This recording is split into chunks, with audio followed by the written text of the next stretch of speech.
जय श्री कृष्णा दोस्तों। बुलबुल की कहानियों में आपका स्वागत है। मैं आज आपके लिए लेकर आई हूँ किरण विश्वकर्मा जी की लिखी हुई एक पारिवारिक कहानी।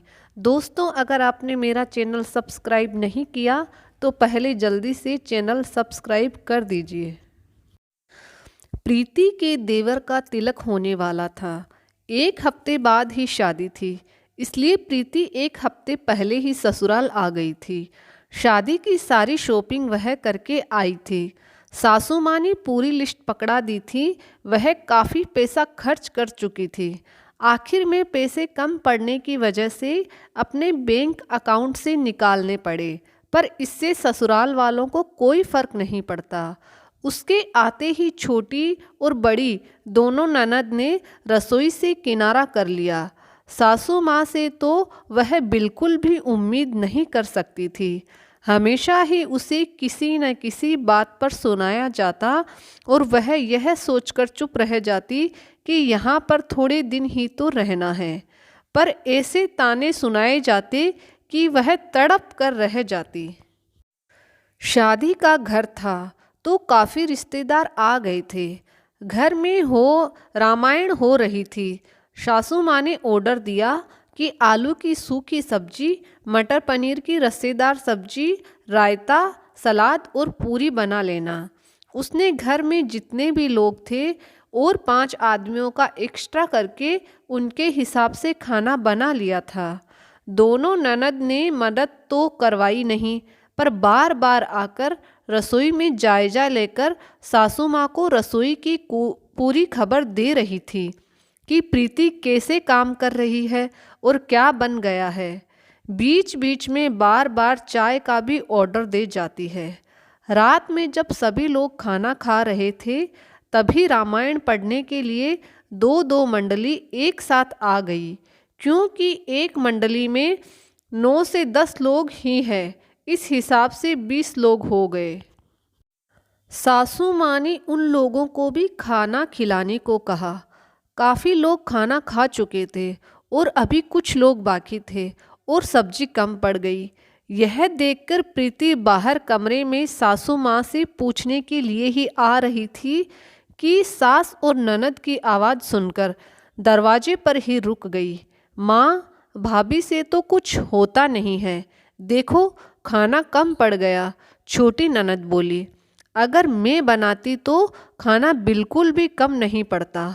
मैं तो अपने ससुराल में बनाती हूँ ना, तो कभी खाना कम नहीं पड़ता और ना ही बचता है। वहाँ पर सभी लोग मेरी तारीफ करते हैं और एक मेरी यह भाभी है कि जिन्हें कुछ भी नहीं आता। बड़ी ननद बोली। तभी सासू माँ बोली, क्या करूँ, मेरी बहू के हाथ में बरकत नहीं है, तभी खाना कम पड़ गया। वह दरवाजे पर यह सब सुनते ही उल्टे कदमों से वापस आ गई और सब्जी बनाने के लिए जल्दी से आलू चढ़ा दिए।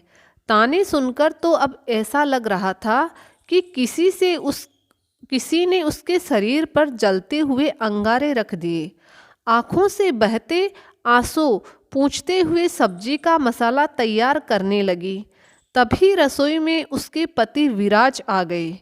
विराज ने प्रीति को रोते हुए देख लिया था।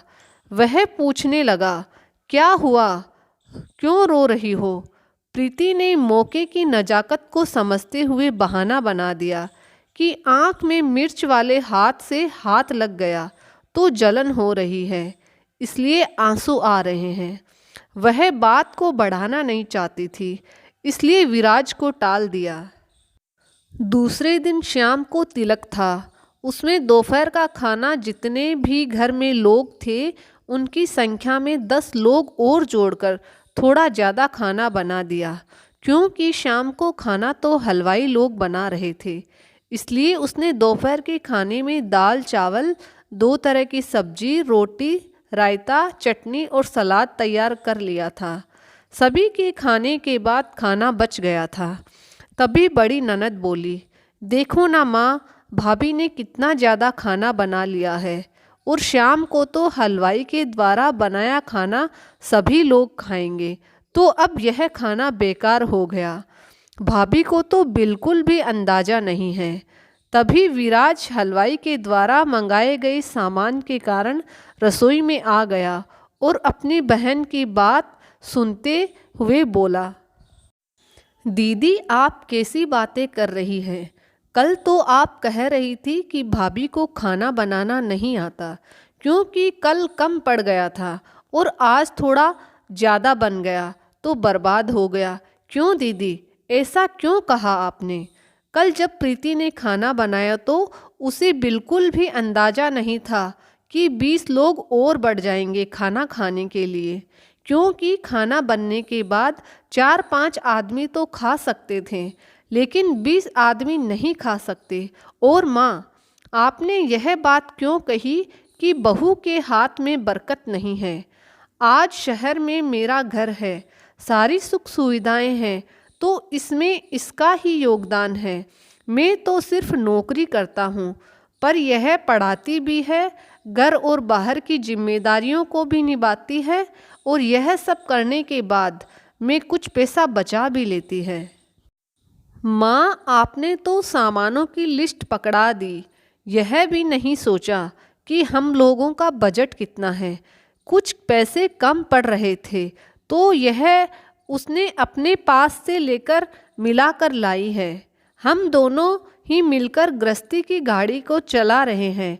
मेरी शादी हुई तब मेरे पास कुछ भी नहीं था, आज कई वर्षों बाद मेरे पास सब कुछ है और वह भी इसकी बरकत का ही नतीजा है। दीदी, आप कितना अपनी ससुराल में सबको खाना खिलाकर खाते हो, यह सभी को अच्छी तरह पता है। जब से आपकी शादी हुई है तब से आप अलग ही रह रही हो और कोई भी फंक्शन आपके यहाँ होता है तो आपके सास ससुर खाना बनाने वाली और सभी काम करने वाली लगवा लेते हैं। वह आपसे कोई उम्मीद नहीं करते क्योंकि उन्हें पता है कि आपसे कुछ भी नहीं होगा। हम हलवाई लगाते हैं किसी भी फंक्शन में तो वह भी संख्या पूछ लेता है और उसके बाद ही कभी कभी खाना बच जाता है या फिर कम पड़ जाता है। अगर एकदम से आदमियों की संख्या में फ़र्क आ जाता है तो फिर उसमें तो कभी इतना ज़्यादा खाना बनाया ही नहीं। अरे यह क्या बोले जा रहा है? ज़रूर यह सारी आग तेरी बीवी ने लगाई है, सभी के सामने अपनी बहन की बेइज्जती कर रहा है। माताजी बोली, नहीं माँ, मुझे प्रीति से कुछ भी नहीं बताया है। वह तो कल रात में बुआ जी ने बताया, परंतु तब भी मैंने विश्वास नहीं किया।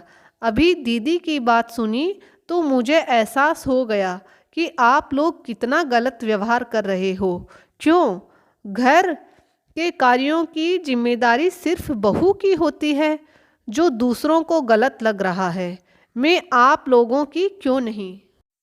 मैं किसी का अपमान नहीं कर रहा, लेकिन अगर कुछ लोग दूसरों का मान करना भूल जाए तो उन्हें बताना आवश्यक हो जाता है कि जब आप अपने लिए गलत नहीं सुन सकते तो वैसा ही दूसरों के बारे में भी सोचना चाहिए। हमें उतना ही बोलना चाहिए जितना बदले में सुनने की हमारे अंदर सहनशीलता हो। आप लोग भूल गए हैं कि बहू भी इंसान होती है, उसको भी बहुत कष्ट होता है अपने बारे में ऐसी बातें सुनकर। वह जब से आई है तब से ही वह घर के कार्यों में लगी है क्योंकि वह इसे अपना मानती है। पर क्या आप लोग इसे अपना मानते हैं? क्या आप इस घर की बहू का मान उसे दे रहे हैं? तभी विराज की माँ कहती है, मुझे माफ़ कर दो बहू, मुझे अपनी गलती का एहसास हो गया। मुझे भी माफ़ कर दो, मैंने तुम पर आरोप लगाए और माँ के कान भरे, जबकि मुझे आपकी मदद करनी चाहिए थी। बड़ी बहन बोली, हाँ भाभी, हम लोग मिलजुल कर कार्य करेंगे। छोटी ननद ने भी अपनी गलती को मानते हुए कहा। पता नहीं क्यों बहू को ऐसी बातों के लिए भी सुनाया जाता है जिसमें उसकी गलती भी नहीं होती है। मैं पूछती हूँ, दूसरे लोगों पर दोषारोपण करने वाले लोगों से क्या उन लोगों से गलतियाँ नहीं होती? तो उंगली सिर्फ घर की बहू पर ही क्यों उठाई जाती है? आपकी क्या राय है दोस्तों? अगर आपको मेरी ये कहानी अच्छी लगी तो मेरे चैनल को सब्सक्राइब ज़रूर करिएगा।